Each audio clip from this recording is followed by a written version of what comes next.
Welcome to the longest-running student film festival in the country, the 52nd Michigan Student Film Festival, presented by Digital Arts Film and Television, also known as DAFT. We're thrilled you could be with us tonight, featuring the absolute best in K-12 media production in the state. This year, due to the COVID crisis, we won't be at our usual venue at the Detroit Institute of Arts, but that hasn't stopped the 30-year partnership with the Detroit Institute of Arts and its Detroit Film Theater. They're working with DAFT to stream this event online instead. We will certainly miss being in their beautiful theater, built in the 1920s and restored over the past 40 years through the hard work of its amazing auxiliary, the Friends of the DFT. And through this and other difficult times, the Detroit Film Theater has continued to provide the very best in independent and historically significant cinema. Hi everyone, I'm Elliot Wilhelm, curator of the Detroit Film Theater program at the Detroit Institute of Art. And I want to welcome you to what would have been the 30th anniversary of the DIA Auditorium being the site of the invaluable Michigan Student Film Festival. As excuses go, however, I'd say we have a pretty good reason for not all being together in one room this year. Nevertheless, the dedicated people of DAFT were not about to let a little thing like a global pandemic stand in the way of this annual, indispensable display of young cinematic talent. All of us who love film are finding ways to share that enthusiasm during this terrible experience we're going through. But that, of course, is the point. For well over a century, the cinemas reflected good times and tragedies, but always with a belief that movies are the art that has the power to unite us all. What's particularly exciting about this festival is to see the movies reborn every year. Young people have a need to share stories, visions, and feelings, and it's this event every year that reminds me of the cinema's immortality. I am consistently blown away by not just the talent on display, but by the instinctive grasp of how to communicate the human experience through moving images that these brand new filmmakers rekindle in all of us. Nothing will stop the movies as long as these young artists have the passion for cinema that's abundantly evident in this year's lineup. And that passion for cinema is just as evident in the achievements of DAFT, Digital Arts Film and Television, which couldn't possibly happen without the dedication and perseverance of people like festival co-chairs Kevin Walsh and Kathy Vander, and the indispensable co-founder of DAFT, John Prusak, whose vision helped give birth to a dream that's lasted more than half a century.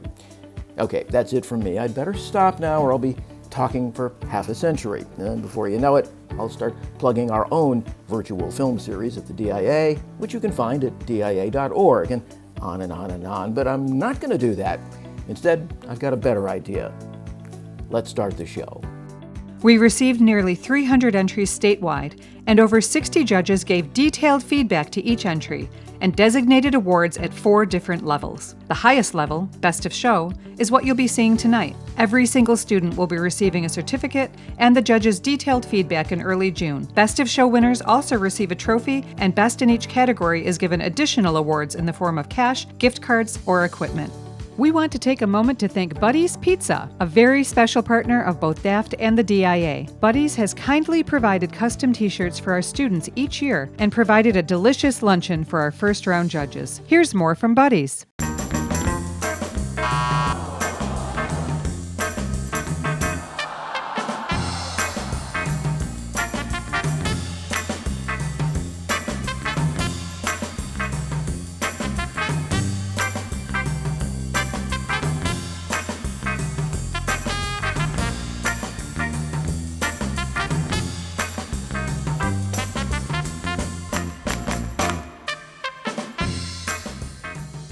Throughout the screenings, you'll also be hearing a bit more about DAFT's special college partners who provide annual student scholarships: the College for Creative Studies, Lawrence Technological University, Motion Picture Institute, Specs Howard School of Media Arts, and University of Detroit Mercy. But first, we're going to travel back in time to a very special TV spot for Detroiters.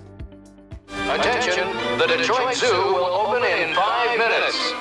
5 minutes, please, just 5 minutes. My lines! I can't remember my lines. My makeup! Wardrobe! I say wardrobe! How do I look? Seriously, how do I look? Hey, honey, give me a little kiss before I go on, huh? Okay, guys, this way. Wrong way, guys. Nice going, Melvin.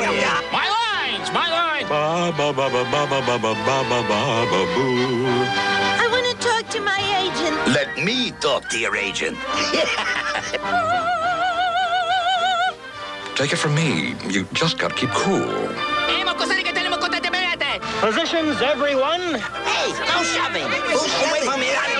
Hey, this place is a zoo.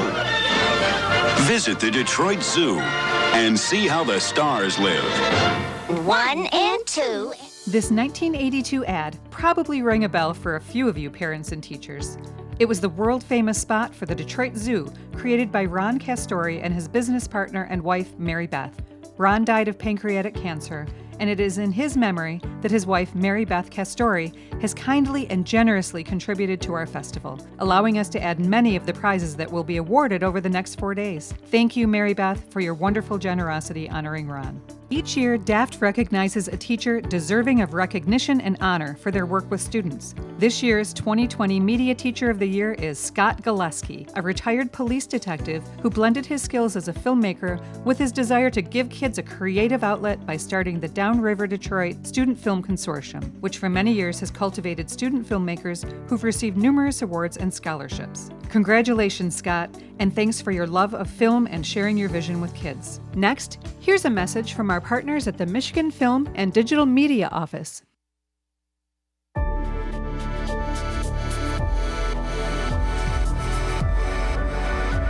Welcome to the wild, wild Midwest, the state of creativity. A place where anything goes and everything is possible. Dreamers and doers, designers and builders, problem solvers. Welcome home. This is the land of the big three. Music, media arts, and maker culture. Dream, dare, do, repeat. That's our motto. The best place to start a business. The next artist mecca. It's the gold rush, the motherlode of talent, where the world's best and brightest tap into designers and developers, shooters and CGIers, editors and mixers, and all the coders and craftsmen who can make the insanely brilliant happen. It's raw, authentic talent. Michigan, the state of creativity. Welcome home. Finally, we want to congratulate this year's poster contest winner, Daytona Irwin of the William D. Ford Tech Center in Wayne Westland. We also award honorable mention to Christiana Zona of Henry Ford II High School, Utica Schools, and Caitlin McCarty of the William D. Ford Tech Center, Wayne Westland, for their entries. We encourage you to pay attention to the credits at the end of each night's show, as we list the judging criteria and all of the participating schools and talented teachers. We'll also name and thank our judges and sponsors who continue to make the Michigan Student Film Festival unique. Thanks again for joining the 52nd Michigan Student Film Festival, and our very first festival to be streamed online. Congratulations to all students and teachers who submitted their work. We hope you enjoy tonight's films, and thanks for supporting DAFT and Michigan's young filmmakers. Good evening, filmmakers. My name is Jamila Taylor, and I'm a DAFT board member. In addition to that, you may know me from my professional affiliations, such as the Cinetopia Film Festival with Detroit Voices, Detroit Filmmakers Coalition, also the Michigan Made Film Group, and my community engagement with the Avalon Village. It's great to be here with you tonight to celebrate and share some of the best production work our student filmmakers have to offer. Tonight is our third episode of our streaming version of the Michigan Student Film Festival. Our focus tonight is on 7 amazing student documentaries, considered to be the best of show level by our judges. Like the last 2 nights, we're taking breaks over the next 75 minutes so you can hear from some of our partnership colleges. And we'll draw 3 more lucky winners from our pool of nearly 300 entries to receive 500 program gift cards. After 7 documentaries, you're going to be able to witness someone win an award of 500 cash prize for their entry that the judges consider the best of the best, which is the John Prusak Visionary Award.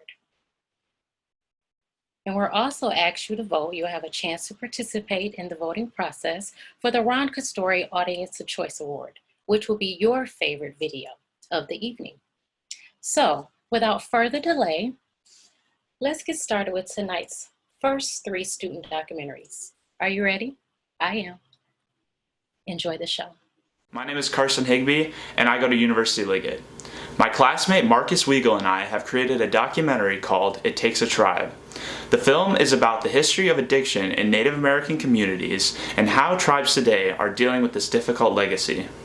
I would like to thank my dad, Mark Higbee, and the tribal elders who have helped bring this story to life.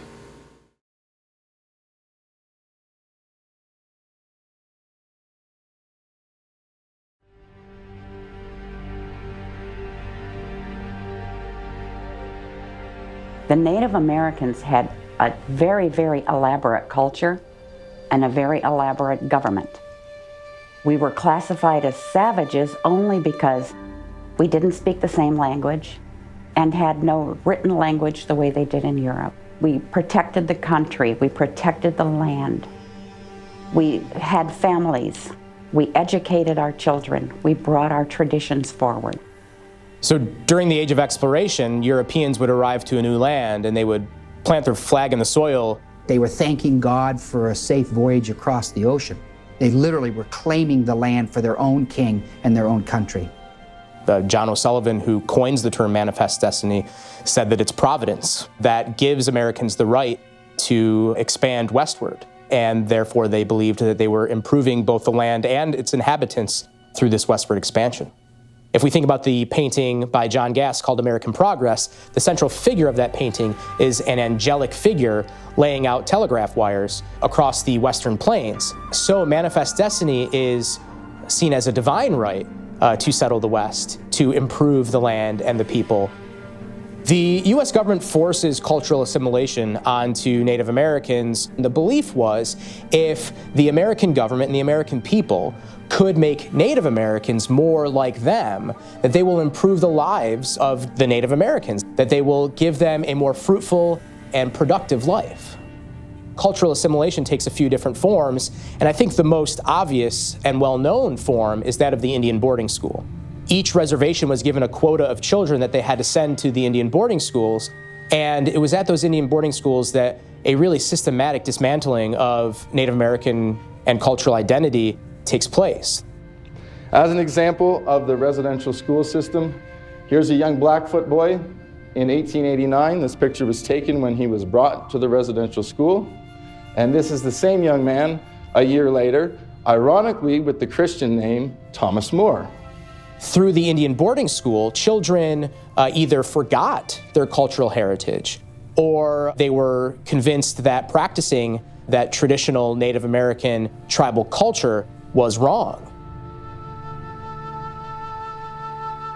Native Americans in today's society have had a very difficult time. They have been pushed to the side, pushed to the back, seen their history totally distorted. I think Native Americans have came to this crisis through the generational trauma that we've experienced. And a lot of times when you look at history with the treaties that were signed, alcohol was a part of getting Native Americans to sign those treaties. They brought alcohol to the meetings. They would give it to the natives who had no history of alcohol. This was not in our systems, kind of trying to loosen them up. And then they could get them to sign over and do anything they wanted. It became worse when they started taking land, moving them from one reservation to another, forcing the populations out, forcing them to give up their way of life. So alcohol abuse continues to be an issue in Native American communities, and substance abuse in general is an issue in a lot of communities that are underserved or impoverished. So if we think about unemployment rates and poverty rates in Native American communities, especially on the reservation, they are way higher than that of the general American population. And so a lot of times, folks living in hardship turn to substances as a form of escape. When opioids in the form of painkillers were started to be prescribed to individuals, this starts to become a problem all over the United States. Well, opioid addiction has impacted many of us. Although we participate in all tribal things and try to raise our children right, I have a son who got involved with opioids. It's really tough because we tried to get him to go to ceremony, to pray, to join with our own, to try to get him away from these things, and he did for a while and ended up going back to it and actually left the state. We do not know where his whereabouts is right now. We don't even know what substances he is on anymore. We had put him into rehab thinking that this would be something to help, but nobody there could address his spiritual need. How can we reach you as a Native man? We try to incorporate prayer, ceremony, group speaking, encouraging people to talk about what's really inside them, giving them a chance to bring out what's caused this in the first place, giving them a solution to some of their problems, not just telling them you shouldn't be doing that. Let's start today on looking for solutions and to bring the compassion back and to go ahead and to get out of the stigma of opioid addiction, because when it comes down to it, we're healing families and we all need to come together as a part of the circle.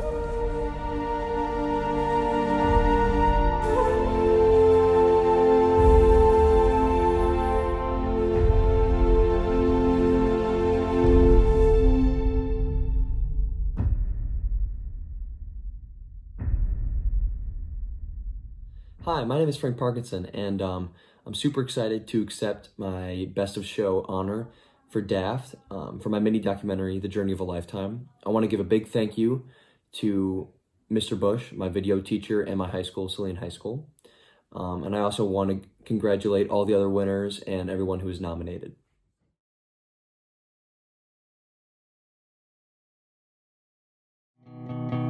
My name is Frank Parkinson, and this is me 14 years ago. Although I didn't know it, I was embarking on the greatest adventure of my life. A year-long journey that spanned over 5 continents and 17 different countries. But there's one problem. I don't remember any of it.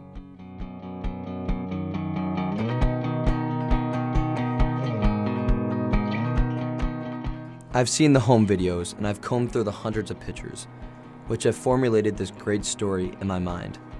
But it never quite felt real. I knew that I'd been there, but not from my own intuition or memory, but from a screen. I decided that I wanted to learn more about our world trip, so I interviewed my dad, who has been very passionate about trying to pass on these memories to me. In a human sense, being married, having children, lots of great things. But the biggest adventure I ever went on was when my wife Elizabeth and I,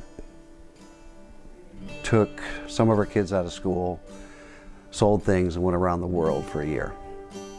Both Elizabeth and I had a very, typical kind of fast-paced, middle America kind of lifestyle. We both worked jobs and had long work days. We had children and they had activities and school, and it was a crazy time. So one of the things that caused me to seriously consider going around the world for a year was what I like to call, what time do you celebrate Christmas? partner walked in and he looked at me, because I was the senior most associate, and he said, "What time do you celebrate Christmas?" And I'm thinking, this is a joke? And I look at everyone around the table, and they're junior to me, and so they're all just kind of looking down. And I said, well, actually, we tend to celebrate this over a course of several days. And there was just this long silence, and he just stared at me, and then he looked at everyone else around the room, and they were looking down. And he said, "Fine. Be at your desk 9 a.m. on the day after Christmas." So it's already Christmas Eve. I got to drive all the way to Michigan. I'm going to be there for a day, and I got to somehow figure out how to be back at my desk at 9 a.m. the day after Christmas. And for me, that just said a lot about, made me think a lot about what it was that I was trying to do, because what I was aspiring to be was that person.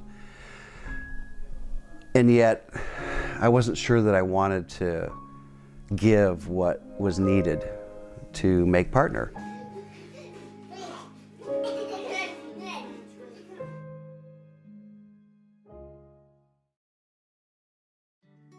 Sometimes you're like, oh, wouldn't it just be nice, just to, I don't know, go away for a month. Because when you're working, it's really hard to take more than a week at a time. And that's just because of work. So I think the most time I'd ever taken at one time was 2 weeks. And so we'd always say, oh, would it be cool to take a month off and go to Portugal or someplace like that, and just really relax and really get into wherever it was we were visiting. And so that was always kind of like a little dream of ours. So that dream expanded from a month to a year. The realities of all the reasons why you can't do that, or rationally you shouldn't do that, or all the obstacles you'd have to overcome in order to do that. As you chipped away at those, you're like, we can do this. In the fall of 2004, my family finally began our world trip, which had been in the works for months. My parents had stayed up late many nights, carefully planning our trip, and eventually sold many of our possessions and quit their jobs. I can only imagine all the emotions that were going through my family as we stepped onto the plane, strapped into our seats, unsure of what was to come of the spectacular adventure. My favorite place was Cambodia. And I think because when I was in Cambodia, I felt like the furthest away from my comfort zone.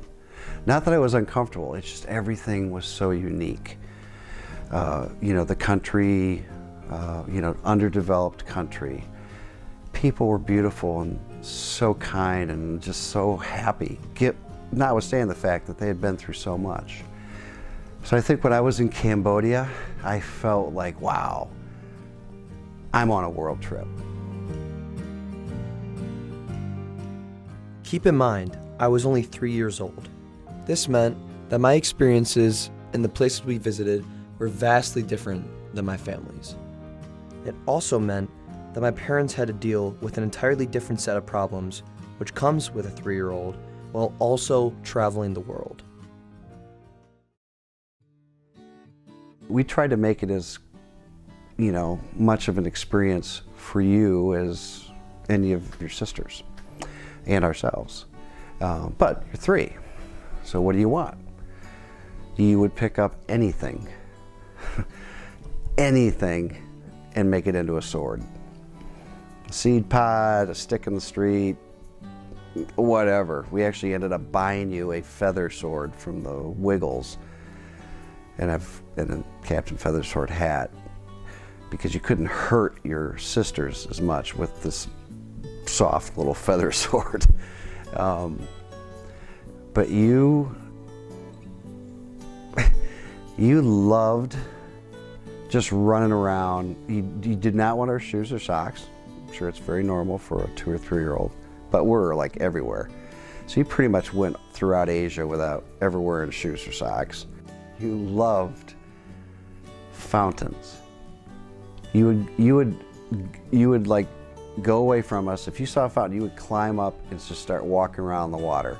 And of course, all the townspeople would be like, "What the heck? Whose kid is that?" We actually lost you in Italy. I mean, we lost you in Italy. Like, you have Frankie? No, I don't have Frankie. I thought you had Frankie.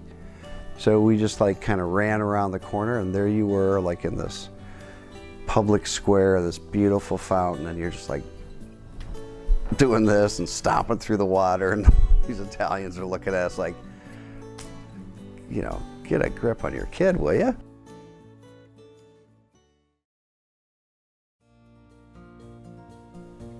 The best experience from my perspective was 24/7 with their family, and for me, 24/7 with my children. I mean, when you work, if you can have a year where you have, and there's good and bad to being around somebody 24/7, but if you are with somebody all the time for a whole year, that's like 10 years of parenting, you know, after work, a couple hours before they go to bed. I mean, it was awesome.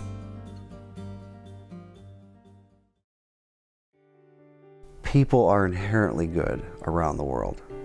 That's what I came away from.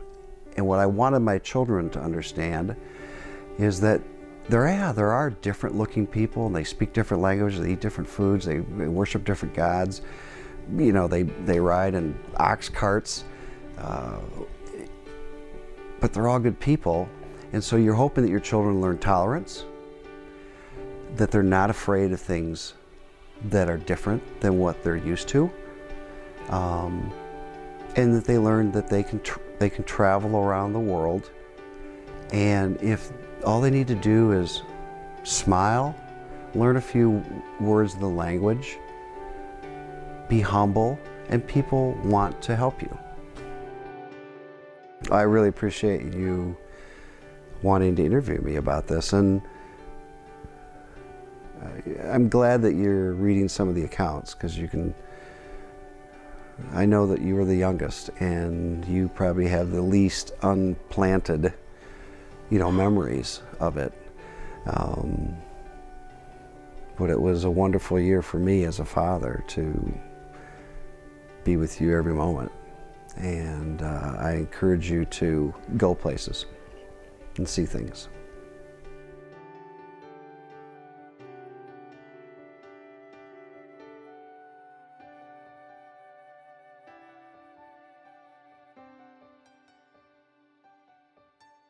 Hey, my name is Nate Conkle, and with the help of Braden Munster, Sophia DiPiazza, Kylie Conroy, Cale McLean, Will Van Dusselaar, and Seth Anderson, we created The Continual Struggle. We're from the Career Line Tech Center, and our teacher is Mr. Walbrink.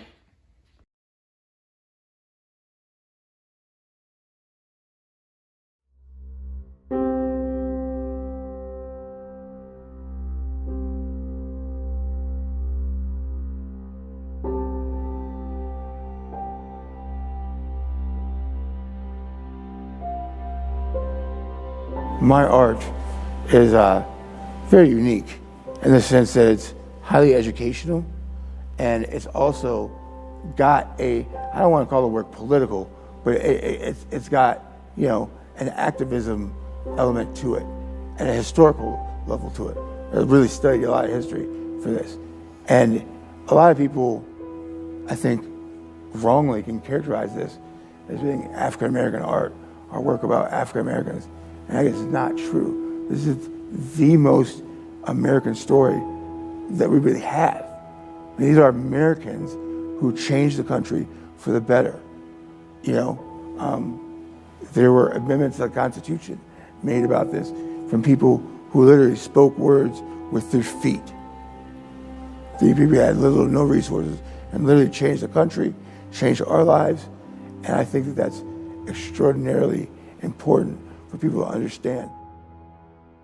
An event like the Continual Struggle definitely is consistent with our commitment to diversity and inclusion, and our belief that a strong community is a place where you value the thoughts of others and the experience of others. So It's 100% consistent with who we are and how we want our communities to thrive.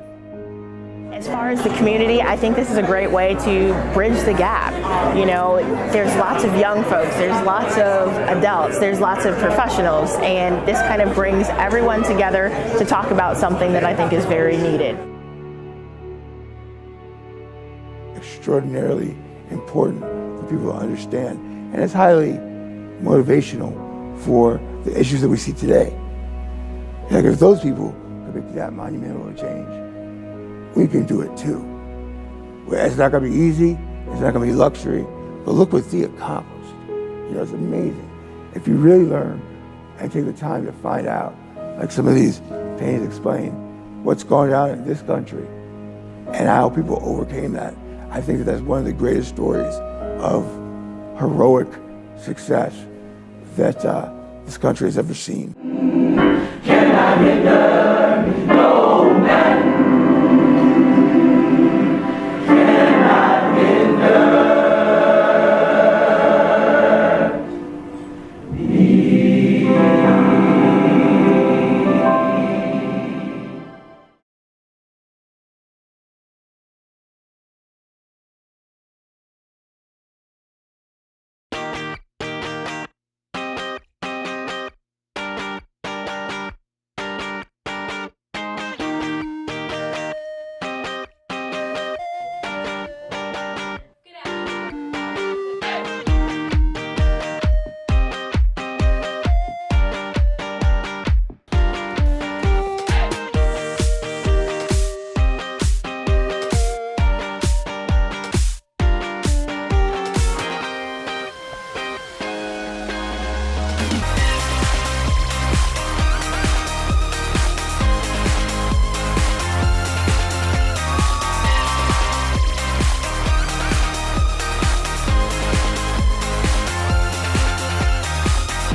Wow, that was great.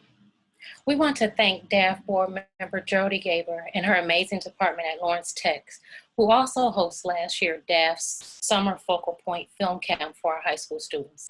And also a big thanks to another DAFT board member, Professor Jason Roach of the University of Detroit Mercy. He's a free film festival winner for his documentary, Stealing Home. And thinking back on those just 3 documentaries that we just saw, and considering the climate, those were some powerful film for the age group of the filmmakers.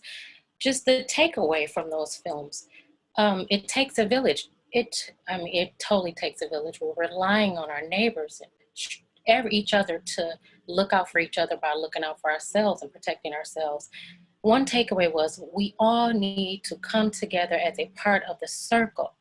Those are true words of wisdom. And family, how important family is. And then that last piece, the power of connection, how that artwork and those people change the country for the better. So I'll get off my soapbox and continue on. So let's go for our first raffle, why don't we? For a $50 ProCam photo and video gift card, the first raffle winner of the evening goes to Kaylee and Patrick of Lake Orion High School for Beyond the Lights, Thomas Reith. Congratulations to both of you and your teachers, which is DAFT's 2018 Educator of the Year, Roger Smith. So Are you ready? Do you have your snacks and popcorn? Because we're about to get started with 3 more documentaries. So here we are. Let's go. Hello, my name is Jared Bryson. I'm a senior from Moraine City High School and St. Clair County Technical Education Center.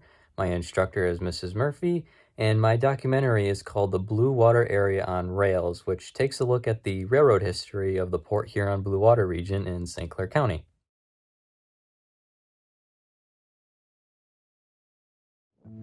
Most people, when they think of the Blue Water area in northeastern St. Clair County in Michigan, they think of the water, boating, and the historic shipping industry. Likewise, they may think of scenic drives along the St. Clair River and Lake Huron. Before those scenic car rides, there were the railroads to move people and freight all across Michigan.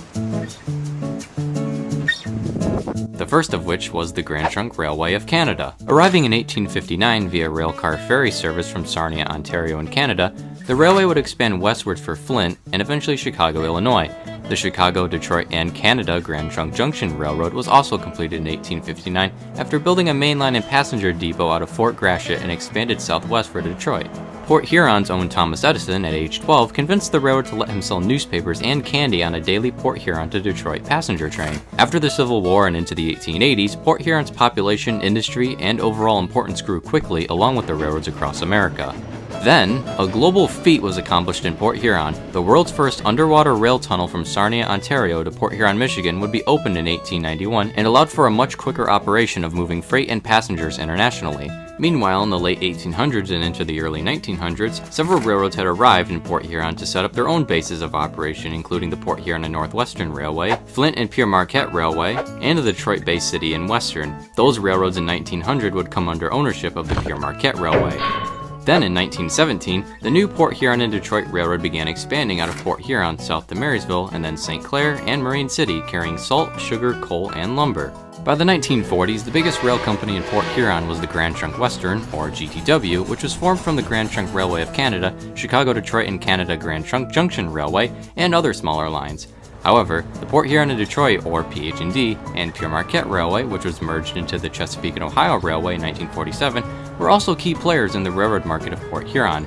Each company had their own rail yard, roundhouse, and locomotive servicing facilities. The GTW was by far the most influential and prolific, hosting a passenger station, ice house, engine and railcar maintenance facility, freight house, and served many businesses all within the city. However, signs of rail industry decline were seen as early as the 1930s as the electric interurban trolleys disappeared from the county and the Detroit-Carowand-Sandusky rail line was abandoned completely in 1953. Also during this time in 1973, the rail line and bridge over the Black River began an abandonment process as industries north of the bridge no longer received rail shipments. The old Victorian Grand Trunk Western passenger station was also demolished in the 1970s, but replaced with a new, much smaller one by Amtrak in the late 1970s. On the flip side though, during the 70s, there was also a brief return of the glory days of the railroad. Railcar ferry service over the St. Clair River resumed with the GTW and C&O, now named Chessie system, due to the newest freight cars of the time no longer fitting in the dated 1891 tunnel. The 1980s though saw widespread abandonment of old rail lines in Michigan. Chessie System, now CSX Transportation, abandoned a 9.8-mile portion of their Port Huron subdivision that spanned from Port Huron to Avoca as a result of declining traffic. Despite all of this abandonment, on the bright side, a new large-scale project was completed in 1994. A new St. Clair River Tunnel was completed to accommodate larger rail cars along with new double-stack container trains. That same year, railcar ferry service over the St. Clair River was once again discontinued, this time for good. However, there is a light at the end of the tunnel for the gone but not forgotten railroad infrastructure of the Blue Water region. The original Fort Gratiot Port Huron Railroad Depot, built in 1858, was restored as the Thomas Edison Depot Museum in 2001. The former Port Huron subdivision was converted into what's now known as the Wadhams to Avoca Trail in 2003. The Port Huron and Detroit Railroad Historical Society was founded in 2007 to preserve what is left of the railroad's original infrastructure. And finally, the Community Foundation of St. Clair County, beginning in 2011 and completing it in 2014, opened the Riverwalk along a portion of the path of the old Pure Marquette, Chesapeake and Ohio route to Bad Axe. In this walk are the original railcar ferry docks restored cosmetically. So what remains of the Blue Water area's rail transportation in 2020? Canadian National continues to run several freight trains over the former Grand Trunk Western Main Line spanning towards Toronto, Detroit, and Chicago. Grand Trunk Western's Tunnel Yard is still used by Canadian National for rail customs checks, sorting cars, and loading intermodal containers. Amtrak uses CN's main line for its daily, round-trip Blue Water passenger service from Port Huron to Chicago, Illinois. Lake State Railway now operates a 4-mile stretch of original Grand Trunk Railway trackage to Lake Huron, serving 2 paper mills and local industries. As for CSX, they continue operations over the former Port Huron and Detroit Railroad from Port Huron to East China's Detroit Edison, serving local and growing industries on the way. While rail operations within St. Clair County are greatly reduced since their heyday in the late 1800s and early to mid-1900s, the railroad of old and new will nonetheless continue to live on and be remembered throughout history. After all, without the trains, we wouldn't have the Blue Water area we know today.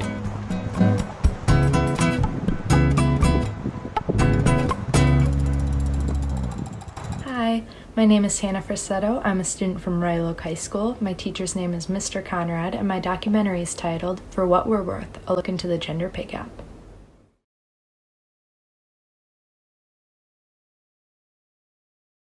Girls are taught to be careful, clip coupons, and save. That 7% wage gap starts out first thing a year out of college. We know 98% of all jobs, women are paid less. Women retire with 2/3 the money of men, less for women of color. 4 million women over 65 years old are living in poverty. We're just at the very beginning stages, I think, of this whole movement to reawaken the sense of equality in this country.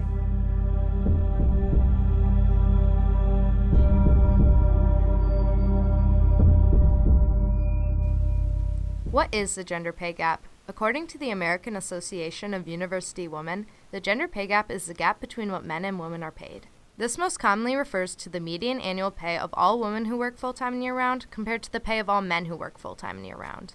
Today in the United States, there is a significant gap between what women and men make.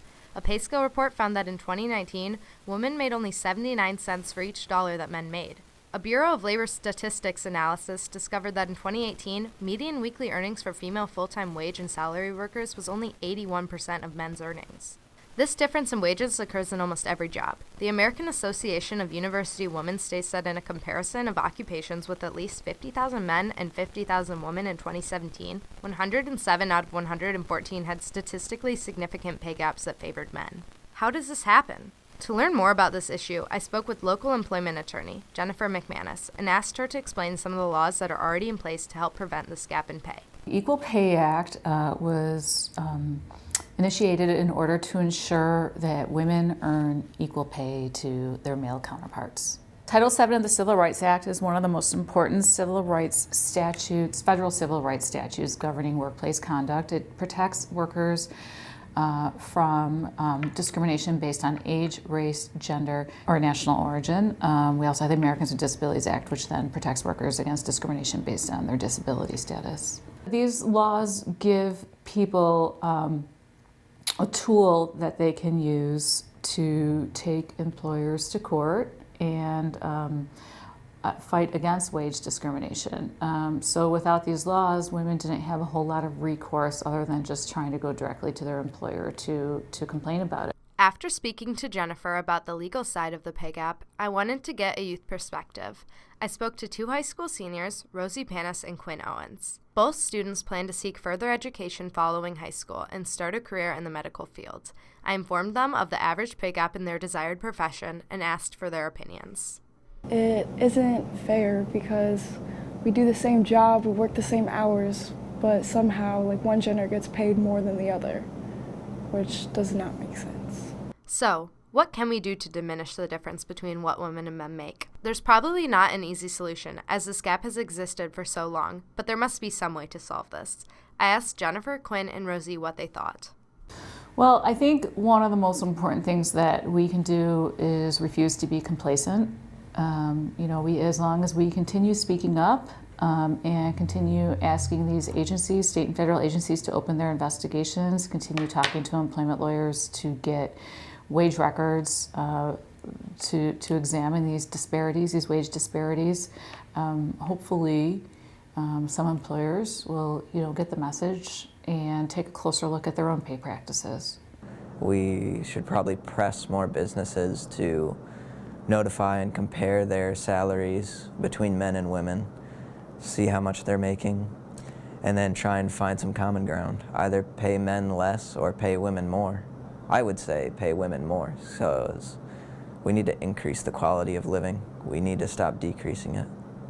They could start like bringing up like bills in the Congress and just discussing that first on where to take it from that. Despite best efforts by a lot of people, it is still a problem that we have. I think we've been closing the gap slowly. I think women are becoming more vocal about what they see as wage disparity based on the sexes, but we still have a wage gap today, and still doing our work to try to fight it.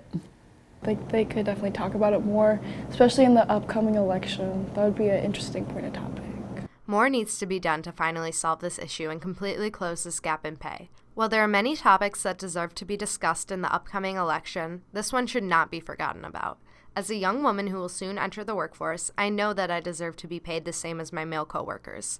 This is why in 2020, the issue I most want presidential candidates to explore is that of America's gender pay gap.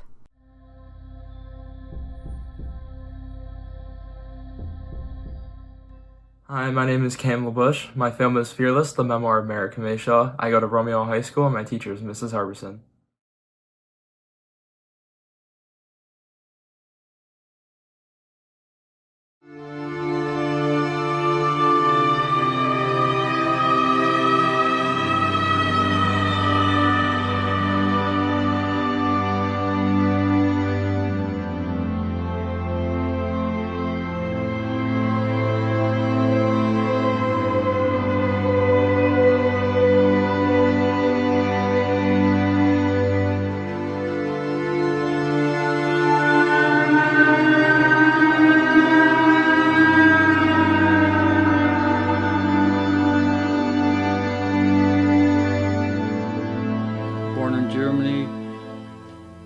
Moved to Belgium, where my dad worked in the coal mines.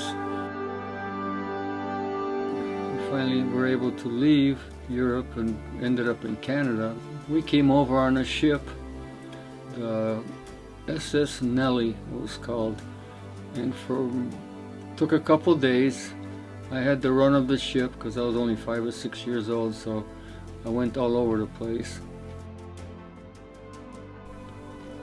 Grade school. Flunked the first grade.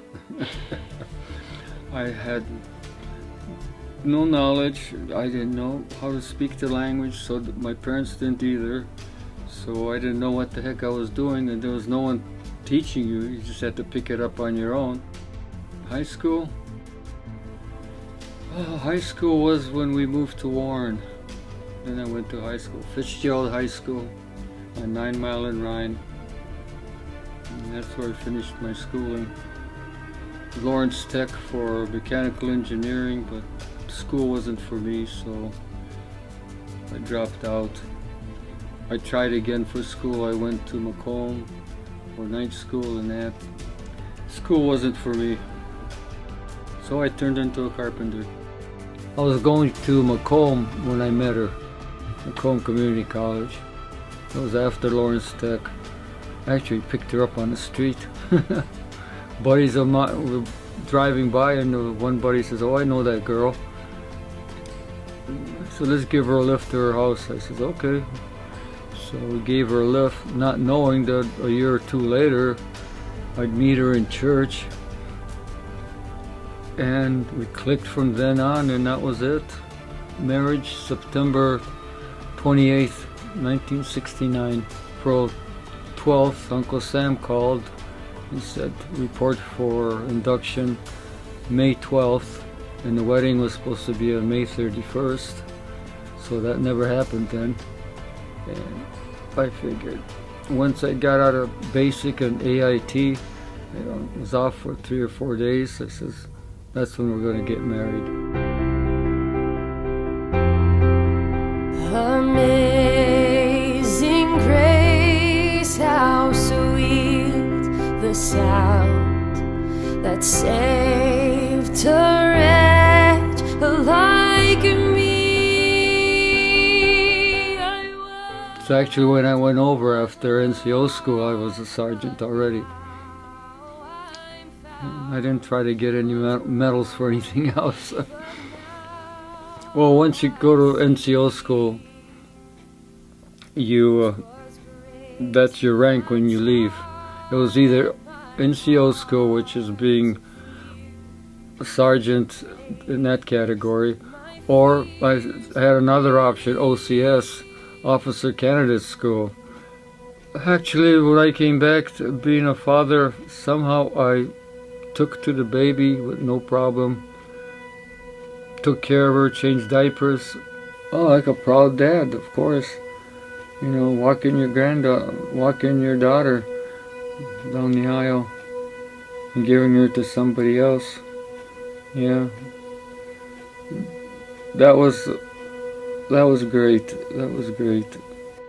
Well, leiomyosarcoma, a soft tissue cancer, they say Agent Orange from Vietnam. I got a whiff of it someplace. Who knows? Who knows how much time I have left?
The world is a little different right now, that's for sure. But here at the Specs Howard School of Media Arts, we're still deep into learning. If you want to pursue an education in broadcast media arts, digital media arts, or graphic design, why not come study with us? We offer contactless enrollment that you can do entirely online. So why wait? Our courses are only 12 months long, so in a year you could be working in the media industry. If it's radio, television, video production, or graphic design, we've got you covered. Start now from home at specshoward.edu. Welcome back. A big thanks to our partners at Spec Howard, especially Jeremy Anderson, for providing once again your amazing instructors for our final judging round, in addition to your annual full ride scholarship to a DAFT student. Thanks also to Amy Armand and the College of Creative Studies, who will be providing 3 DAFT partial scholarships for students who will be attending CCS. And to look back on those 3 films, I just want to say bravo to the student filmmakers. They did a great job with their research efforts. I learned a lot, and being a true Michigander from the west side of the state, I truly enjoy learning more about the railroads and the railways. So that was pretty good, and you do have to be fearless. So moving on, it's time for our next raffle winner. For a $50 ProCam photo and video gift card. Congratulations to Madison Kirk of Walled Lake Western for Eat Healthy, Be Healthy, Live Healthy. Great work, Madison. And to your awesome teacher, Stephanie Dopke. Congratulations. Don't forget, you'll be able to vote for your Audience Choice Award at the end of the next section. So just keep your eyes out open for the Facebook comment section, and you'll be able to cast your ballots. So keep your eyes open for that. Okay, here it comes, tonight's final documentary. Right after it's over, we're going to play a short film about our founding DAFT member, John Prusak, a true legend. He's a true legend in the film community, and he's an inspiration to teachers, students, and media professionals all over the world. He is amazing. Enjoy the show. Hi, I'm Grace Bright. Hi, I'm Addie Strachan. Hi, I'm Abby Bright. And I'm Grace Drew, and we are filmmakers at Troy Athens High School with Mr. Burns. We hope you enjoy our film, the Michigan Arctic Grayling documentary. Thank you.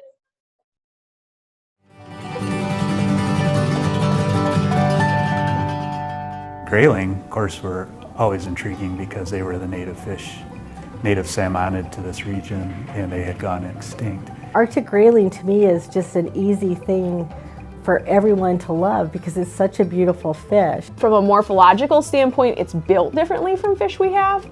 From a coloration standpoint, it's different from fish we have. They're long and slender, have a sleek shape, and their coloration is sort of unique. They're silvery, but they're iridescent, almost have a purple cast to them. They have this huge dorsal fin that has really beautiful colorations. It's highly variable. They're just different. The fact that they were native to this region is really the thing that makes them special.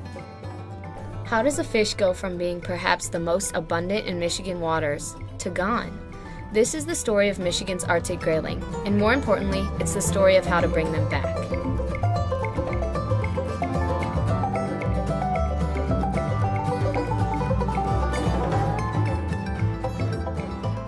One of the main backbones of Michigan's fishing industry started with the grayling. There were prospectors that were coming up and looking for logging areas in the state of Michigan. And lo and behold, they found this whitefish, it was dubbed. They didn't really realize it was a grayling at that point, and it was a huge draw. So there used to be the fishing line, railroad line, and it was bringing people specifically to come and fish for grayling. When people went stream fishing for trout species in the northern lower peninsula, it was grayling. That's what they were after, and that's what they would catch. They were the cold water species, the salmonid in the northern lower peninsula. They were targeting grayling and catching very large numbers and taking them back to the large metropolitan areas like Detroit and Chicago. It was what fishing in Michigan was in the 1800s. Arctic grayling are native to Michigan and only one other state in the lower 48. And they were extirpated, which means they're no longer here, but as a species, they're not gone from the earth. To actually have lost a species in the state is just, in my mind, just a huge black eye. That's something that's much harder to bring it back than it would have been if we had been working earlier, everyone, before we realized that it was lost. Michigan has historically had a very strong conservation ethic. Unfortunately, that conservation ethic has kind of been diluted, and I feel like, especially with the involvement of the tribes, it's pulling us back to that traditional knowledge that the tribes can provide because they were here before us. The Little River Band of Ottawa Indians has been instrumental in the effort to restore the Arctic grayling to Michigan, providing funding, research, and knowledge of what Michigan's waters were once like. The tribes, I mean, they're going to have, whether it was verbal or they wrote it down, I mean, they have just centuries back of information that's been passed down. Native species is a notion, an idea, and a philosophy that's just grounded in tribal resource management and conservation. From the tribal members that I've spoken to, and them talking to myself and other coworkers about their grandfathers, their grandmothers catching these fish, then learning about the decimation of this fish, that's something that is always in the back of my mind when moving forward with this project. Their restoration to this area, to their native range, gives us a link back to that time before Michigan was changed to the point where they couldn't live here any longer. The grayling's disappearance can be traced to a number of different factors, all of which were caused by humans. We lost it pretty quickly. We squandered an amazing legacy of natural resources in our state, really created conditions for a total loss. There really was no big indicator other than the catch was dwindling. Numbers were going down significantly. Certainly there were changes in habitat that people probably noticed as well, but the big thing that they noticed was that grayling just weren't there anymore. Grayling are very sensitive to the gear, as they call it, and that means they're easy to catch, and that's a big reason to their demise. There used to be no fishing regulations in the state of Michigan, so there was a lot of overfishing in the 1800s. We have instances reported of people blocking streams and just loading their whole boat up with Arctic grayling to either sell or use for their own consumption. We were literally taking these fish and piling them up on banks 6 feet tall. We look at overfishing now as like taking a couple dozen too many, but I mean they were literally taking them out. You could have 6 hooks on a line and catch 6 fish at the same time. We started putting barriers in behind them, so we started installing dams, splash dams to move logs historically, built dams to saw logs. There wasn't a saw timber carrying tree left standing between Lake Michigan and Lake Huron. They used to slide the timber they harvested, those logs, down into the streams to move them down to process them at the lumber mills, and that put a lot of sediment into our streams. Well, that covered up all of the beds for the Arctic grayling, the gravel beds for them to produce. The rivers were used as sluiceways to transport these just unbelievable amounts of timber downstream. It basically scoured those river valleys into nothing but channels. Once the grayling started to decline because of this kind of habitat destruction from the logging and pushing logs down the river, and then this overfishing side, we introduced non-native fish. Our native fish was grayling. A lot of these fish that are hugely popular nowadays, things like brown trout, brook trout, rainbow trout, they weren't here. Brown trout are actually from Scotland and Germany, and they came here in the late 1800s. So if you think about coevolution, brook trout and grayling, they've evolved together here. So it does make sense that they would be able to coexist well together in the streams, where brown trout weren't introduced until the late 1800s. Brown trout are very piscivorous, in other words, they eat other fish, and they'll do it early and often. Brown trout is like the staple of a sport fishery in this state that brings in a lot of money and resources. Anglers loved and have loved to them. But part of it is because they get big, right? We can get a trophy. So this balance of expectations of the public on what the grayling fishery is going to look like, and if that's going to conflict with a very important non-native brown trout fishery, it can get pretty divisive.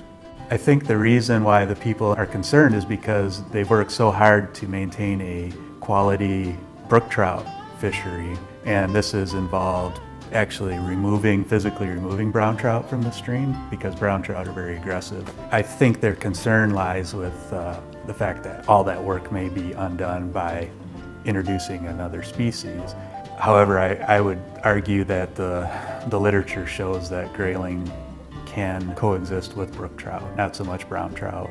We kind of got to figure out where these fish will play and where streams can be managed for grayling without precluding brown trout from areas as well. Many attempts to reintroduce grayling have failed, but the desire to reintroduce the fish remains. There's a strong indication this effort, with its emphasis on teamwork, will be different. We have this species that we know was here 100 years, over 100 years ago, and it would just be really nice to have them back. This got a little buzz on it and people got excited, and it was actually the Little River Band contacting the Department of Natural Resources in those talks, and they were what I would call the foundational partners of the initiative. We did not go into this thinking we needed a lot of different people. We went into this believing and thinking that it's important to reestablish Arctic grayling in Michigan, and the interests just swelled from there. The Michigan Arctic Grayling Initiative is truly a collaborative effort among a very diverse group of people that really want to see Arctic grayling, a native species, return to Michigan. We're upwards of 40, 45 partners now, and its intent is to try and bring back this iconic species, the Arctic grayling, to Michigan. This is statewide, broad level of support and interest, and because of that, we're now able to capitalize on that, and that builds momentum. I like to joke with people and tell them that the last time that we tried this in Michigan, the Apple II computer was the thing, and I have more computing power in my pocket than what it took to land a few people on the moon. So like, I think we've come a long way in terms of technology and an understanding of these basic fish principles on top of the research that we've learned in the last 20, 30 years. We've learned a lot about how to do reintroductions of species. There's new technologies that have been successful in the western United States, particularly in Montana, that uses streamside rearing opportunities. And because of that, along with better conditions in our stream systems than we've had in a long time, both from a connectivity perspective, in other words, fish can move from place to place. Grayling really like to move long distances. And from a water quality perspective, these are pretty good times. Probably the best we've had in the last 50 to 100 years. We understand that there are dynamics with their relationship between things like brook trout and brown trout and rainbow trout. We've got to make sure that we're managing these watersheds in order to keep the appropriate species balance that we want in there, which hopefully will include grayling. Fishing is huge. It's a multi-billion dollar, with a B, billion-dollar industry in Michigan, recreational fishing is. And the grayling is not necessarily, the grayling initiative is not necessarily focused primarily on developing a fishery where people will go out and be able to fish for them. We hope that will be the case at some point. But really it's more about bringing back a native. It's a different process than what happened before when grayling were just willy-nilly scattered, stocked all over the place without regard to water quality. They started doing a research, a feasibility study to see, is it possible to bring this native species back? There was headway made, and the research that they did with Michigan Tech showed that some of these systems can support this fish. From there, it really grew quickly. We're trying to see what's their historic range. We want to reintroduce them to streams that they occurred in historically. What is the sort of physical and chemical habitat of those streams? And then sort of the third piece of it is trying to look at what is the biotic community. And by that I mean, what fish species occur in the stream? How abundant are those fish species? And do we think those fish species are going to be conducive to grayling sort of joining that community? And that's really where Nicole Watson's research comes in. What we're really focusing on is trying to figure out what suitable fish communities grayling can survive in. But not only survive, but also thrive. So where are they going to have positive growth? And what does that overall fish community structure look like? I look at competition between age 0 brook, brown, and grayling. I look at predation rates between age 1 brook and brown trout on grayling fry. And I also look at imprinting at early life history stages, so really young, just after hatching. We've learned some things from what's been successful in Montana, and we think that we were missing a critical imprinting period early on in the fish's development. And imprinting is that time where the fish learn for lack of a better term, the smell of the water that they were hatched. And we think that by stocking fish or rearing fish in a hatchery up to yearling size, so they're already 12 to 14 months old by the time we stock them in their receiving waters, that we were missing that key period. So once we stock them, they kind of wander looking for home. And because they were raised in a hatchery, they never imprinted on that water where they were stocked. You got to bring them up from an egg in where they're going to be.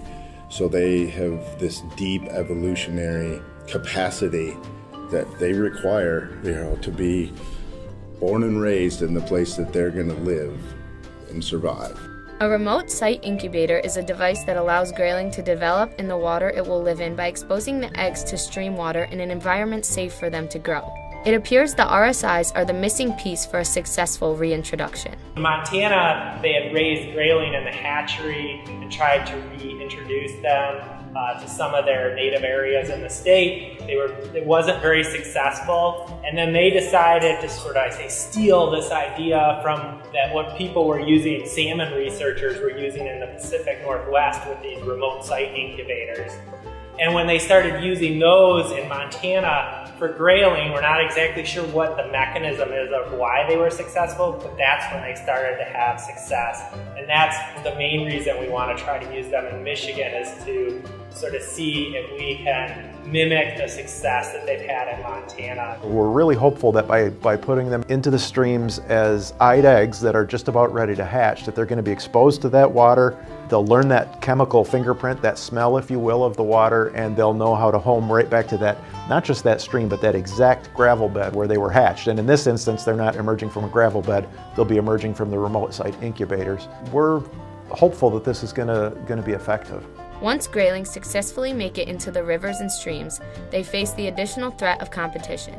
We start out with predation trials where we take one predator, put it in the stream with some small grayling fry, and look at predation rates, predator avoidance, and then we transition into competition trials. And what we're finding is we do have positive growth both in the control, so just 20 grayling, and we also have positive growth of the grayling and the brook trout in the presence of each other. In the presence of brown trout, the grayling don't do so well. So we have higher mortality, so they end up being pushed out of suitable habitat, pushed away from food resources. When reintroductions begin, the focus will be on streams with lower brown trout populations. Such stream study is vital, not just in terms of grayling reintroduction, but in the overall health of the ecosystem. The grayling is a good bio-indicator of quality because they can only live in high-quality systems. The canary in the coal mine, so to speak, as far as water quality.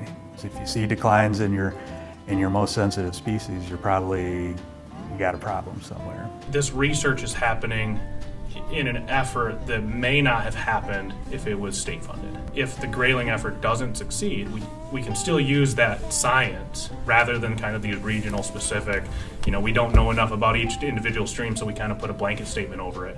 It gives us more of a baseline as to what super high quality habitat looks like, feels like, smells like, even tastes like perhaps, but to have those data available for future projects is really important. It might not be able to work everywhere, but in select streams, I definitely think it will. But if it didn't, I have already learned so much by studying this grayling in early life history, and that contribution to the scientific community is really fulfilling to me. Exchange of information has benefited scientists involved in the project, but the reach of the grayling has grown beyond the scientific community, with interest developing in some unexpected places. Danny Knopf is not only a renowned artist who really became passionate about the Arctic grayling initiative and bringing Arctic grayling back to Michigan, but she's also a writer, so she wrote several articles on this, and this is where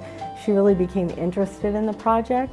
That interest resulted in not just some original collaboration with some foundations and some successful fundraising, but now that's spilled over into another collaboration, which is the Ironfish Distillery, and they are very excited about using her artwork. The land and the water around us are everything to us, and so we do everything that we can to protect those things. Once we found out about the Grayling Initiative, we did make contact and started to talk to the people who were involved, and felt that it was something that we could really get behind. And that led to us creating a couple of whiskeys that have the grayling as a prominent part of its production. When we found out that Danny Knopf had this artwork that was on, we contacted Danny and had her come out here, and we spoke with Danny, and she was all about having us use that on the label. And when you do get a chance to see the artwork on that label, you'll be astounded. As a fisherman myself, I would love to be able to go out to a stream in Michigan and fish for that wonderful fish. Michigan without grayling was inconceivable, but now, thanks to the efforts of many, their restoration is primed for success, which is essential as it is a native species that reflects our history, heritage, and honor. Anytime you lose a native species, you've got a less diverse ecosystem, and it's not as strong or vibrant. I think we have a moral obligation to kind of put truth back into these natural resources. Kind of feels like the stars are lined up this time so that we're going to be successful, and that's a cool thing to be part of. They're a touchstone to our conservation past, or ecological past. And if we have to make room for grayling and not have so many brown trout and rainbow trout, I feel like that's a great trade-off and a necessary trade-off.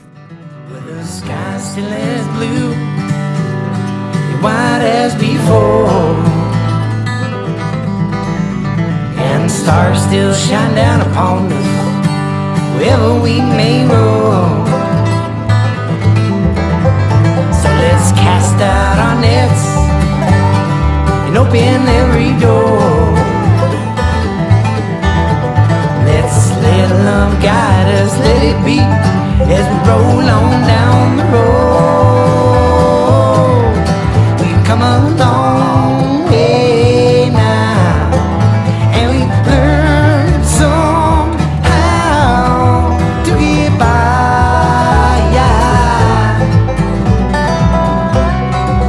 Alright,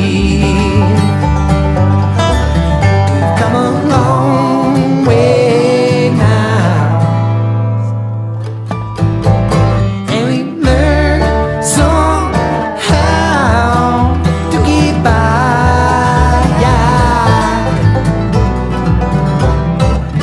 Alright.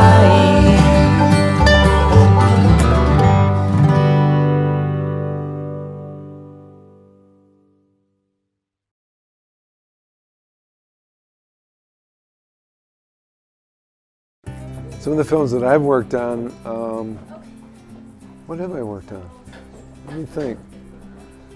Probably the best known film that I've worked on is Roger and Me with Michael Moore. And I worked on that for about 2.5 years. It was a documentary.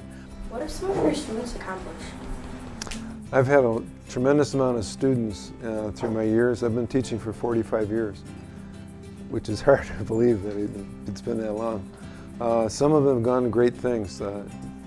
Doug Chang, he was a student of mine at the William D. Ford Tech Center. Doug has won 2 Academy Awards, one for Death Becomes Her and the other one for Forrest Gump. Dan Scanlon. Dan was the director for Monsters University. And there's a tremendous amount of other filmmakers that I've known. Film and animation, this is their medium, the kids. This is what they're growing up with. That's what they listen to, that's what they watch. So it helps us understand the medium better if they can see how it all works. And they become more discriminate in their viewing, which is imperative, because up to this point, we've all been controlled by the medium, but now they have the opportunity to create the medium.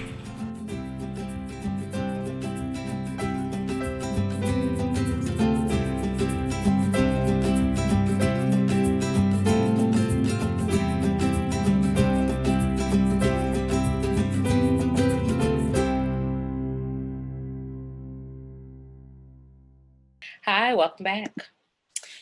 Okay, we've now activated our online voting for the Ron Story Audience Choice Award. Look for the link in your Facebook comment feed. It'll close in just about 5 minutes, so make sure you go ahead and vote now. We hope you enjoyed the final documentary. And for those of you who haven't met him already, we hope you enjoyed learning more about the filmmaker and educator, John Prusak. John Prusak is amazing. DAFT is proud to announce the $500 cash grand prize winner for tonight's top student documentaries.